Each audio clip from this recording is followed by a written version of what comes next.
こんばんは。マシン原田の部屋へようこそ。今回のゲストはこの方、ニットくんで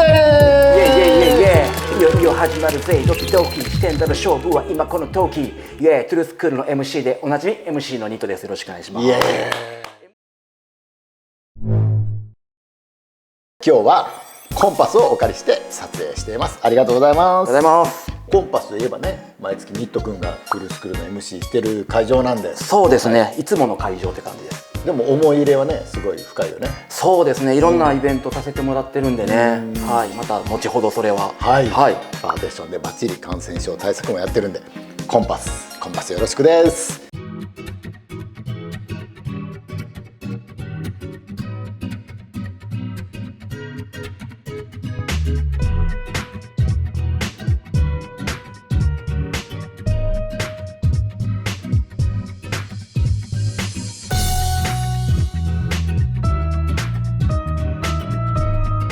ニット君、自己紹介の方お願いします。ニットです。ダンス歴がだいたい30年ぐらい、ニューブラックイズム、エンジェルダストブレイカーズ、ダークマタージャパンスクワット、趣味はダンス、特技もダンス。ニット君はアドヒップの社員なんで、こうやってインタビューをしてるっていうのもなんか不思議な感じなんですけど、ニット君すごいダンス博士やから、ニット君の知識みたいなもんを今日はいろいろみんなに聞いてもらいたいっていう俺の願いから、今ニット君をこうやって迎えてると。アドヒップに来るまでのダンスとの出会いっていうあたりをちょっと聞きたい。僕がダンスを始めたきっかけは、ダンス甲子園、1990年代初頭の日本で巻き起こったダンスブーム、あれでその時中学2年生やったんですけど、すごい衝撃を受けて、霊感山関東チンカ LL ブラザーズ、DOD、基本ヒップホップの方に興味を持ってで踊り始めたって感じですね。ただ僕が住んでたのが和歌山のすごい片田舎やったんで、やり始めた当初はブームやったんで、周りに何人か同じようにダンスかっこいいよねっていうので、ちょっとステップを一緒に練習しようぜみたいなのがあったんですけど、ブームが去るとともにそういう人たちいなくなって、僕一人になって、なんとかしてダンスの情報が欲しいけど、情報がない。録画したダンス甲子園のビデオを見続ける、ズーっていうのがいるっていうのはなんとなく情報入ってきて、ビデオを買って、ニューヨークのダンサーが出てるようなね、ゴージャスなビデオとか、それ見てしばらく過ごした感じですね。誰に見せるでもなくずっとやってて、高校3年生の時に初めて文化祭で踊って、一躍ヒーローになるみたいな。一人で踊りました。それは何踊った？ズーを踊りました。なるほどなるほど。ズーのヤーヤーヤーを僕はソロで踊りました。しかも最初女装して、ボーカルさつきさんの体で1番歌って、間奏の間に早着替えをして、そこから踊るっていう手の込んだもんです。成功体験の一つ、人前で踊って拍手喝采みたいなのはそこで一回経験して、やっぱやっててよかったって思った。そこから大学生になって、近畿大学っていう大学に入学しまして、そこで出会いがあったんですよね。僕以外それまでダンサー見たことなかったんですよ。和歌山時代は。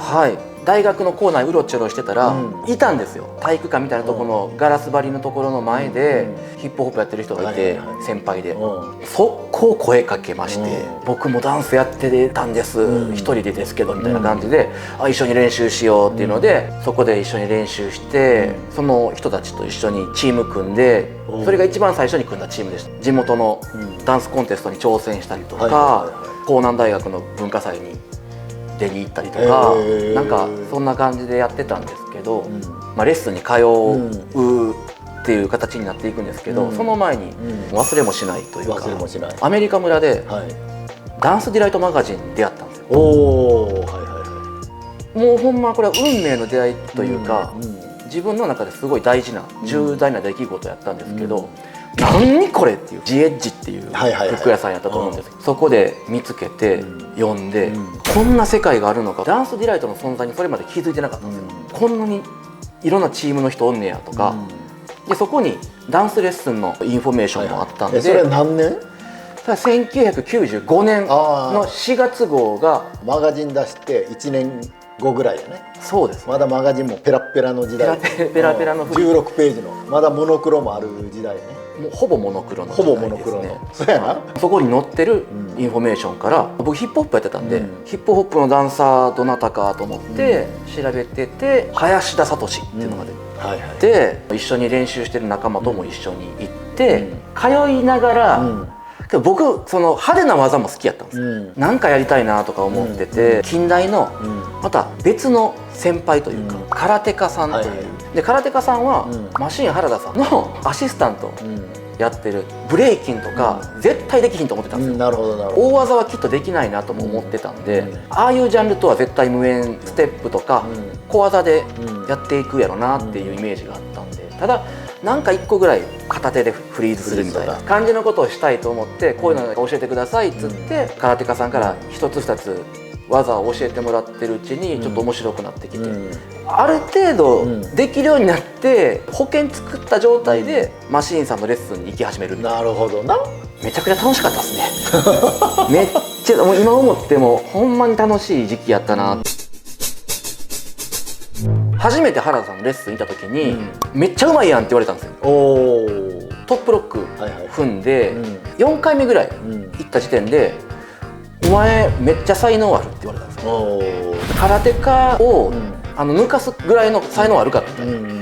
こと言われて、いやそんなバカなみたいな。なるほど。嬉しくて頑張ろうって思ってヒップホップのレッスン行くのやめて、なるほど、もうブレイキン一本にしようと思って一本にしましたね。なるほどなるほど。原田さんのレッスンって最後にサイファーするじゃないですか。今でいうサイファーです。昔サークル一本こうソロを披露していくみたいなのがあって、もうそれが本当に楽しみで毎週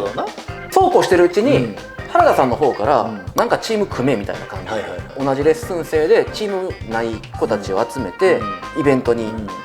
出させられたみたいな雑ショーっていう年末のイベントだったんですけど、それにソロ回しみたいな感じでチーム名がエアグルーヴロッカーズで、それと同じような時期にクルースクールにね行ったんですよ。当然ダンスチームがコンテストで踊ってるっていうのは本編としてあるんですけど、 DJ タイム、これがもう自分的にはもう衝撃というか、あれやりたいっていうのがあって、今のトゥルースクールはもうコンテストイベントやけど、もともとのトゥルースクールはヒップホップパーティーやったよね。 DJ タイムがメインで、ラッパーも出たし、でグラフィティアーティストの子に書いてもらったりとか、なんかそういういろんなヒップホップパーティーとしてもともと始まった。でそれを何回かやって3オンステージダンスコンテストっていう3人だけのコンテストを一つのコンテンツとして始めた。そこからまた夏に駒川商店街っていう商店街の夏祭りのイベントで駒川祭りダンスコンテストっていうのがあるからお前ら出ろ、エントリーしといたからっていうのがあって強引やな分かりましたじゃあっていうので、先輩の空手家さん、僕と同級生のシゲって3人で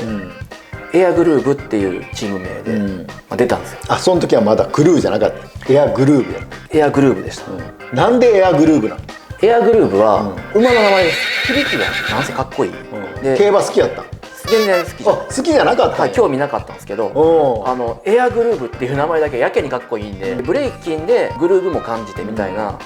そういうイメージぴったりきたなと思ってエアグルーヴにしたんです。そう、エアグルーヴっていうのでつけたんですよ、その時に。ちなみにその商店街のコンテストに出てズタボロやったんですけど、全然箸にも棒にも引っかからず、翌年の夏にリベンジを果たしたんですよ。駒川で優勝できたんですよ。そうやな。その時はエアグルーヴクルー。その時はもうエアグルーヴクルーになってました。僕エアグルーヴっていう名前だけよりロックステディクルーとかニューヨークシティブレイカーズとかチームみたいな感じの意味合いのものを最後につけたくて、クルーがいいかなって言ってエアグルーヴクルーをつけてジャパンダンスディライトに挑戦して決勝進出ができた。決勝でなんと3位になるっていう、ジャパンボリューム4やね。そうですね。クラブチッターびっくりしましたけどね。うちのクルー、みんな地味なタイプの人たち多かったんですけど、一人一人得意技とかあったんですよね。フリップが得意だったり、大技が得意な人、フットワークが渋くてかっこいいとか、個々の良さを出せるような、そういう作品をグッとこう作って評価されて、ジャパンで3位になると注目されたりとか、原田さんの方からアシスタントやりみたいな、アシスタントをし始めて、でそこから割とすぐのタイミングでレッスン任されたんです。ブレイキンの初心者クラスですね、やらせてもらうようになって、そこからあと B ガールクラスみたいなのもあったりとか、あとスタイルクラスみたいな感じでカボロダンススタジオさんでいくつかやらせてもらうようになって、どんどん僕の名前がなんとなく有名になっていくみたいな。ジャパンダンスディライトはそこから4回連続ファイナリストになったんですよ。でも入賞はしてない。入賞はしてないんですけど、毎夏チャレンジして、夏休み的なのはもう本当になくて、毎日練習で大変みたいな。ほとんど僕が振り付けというか、そういうの考えてたんで、毎日悩みながら生み出して、やってみてみたいな夏の日々を過ごしながらみたいな、そうこうしてるうちに原田さんの方からエンジェルダストブレイカーズ、今日からメンバーやみたいな感じで言われて、なるほど、はい、レッスン終わりに焼き鳥屋さん、黙々亭に連れて行っていただいて、それまで僕そういうとこ行かしてもらってなかった。お前も来いみたいな感じで言われて、そこでエンジェルダストブレイカーズメンバーにっていうお話があって、うわーと思って、こんな日が来るんかみたいな。なるほど。偉大なチームのメンバーとして認められたっていうのはすごい嬉しい。俺もエンジェルダストブレイカーズやりたかったんでもオリジナルメンバーがみんな辞めてもうて、しばらくほぼ活動できなくて、レッスン来てる子でうまい子がどんどん出てきて、もう一回これエンジェルダストブレイカーズ活動できるんちゃうかって思った。僕が多分一番最後のエンジェルダストブレイカーズメンバーになりますね。めちゃくちゃうまかったからね、やっぱりダンスが。ありがたいですね。めちゃくちゃ今でもそれ聞いて再び嬉しいっていう気持ちが。この時代、影響を受けたダンサーとか b ボーイっていうのは誰なの？影響を受けたのは、どんどんこうフリースタイラーになっていったよ。それになっていったきっかけっていうのは何やったの？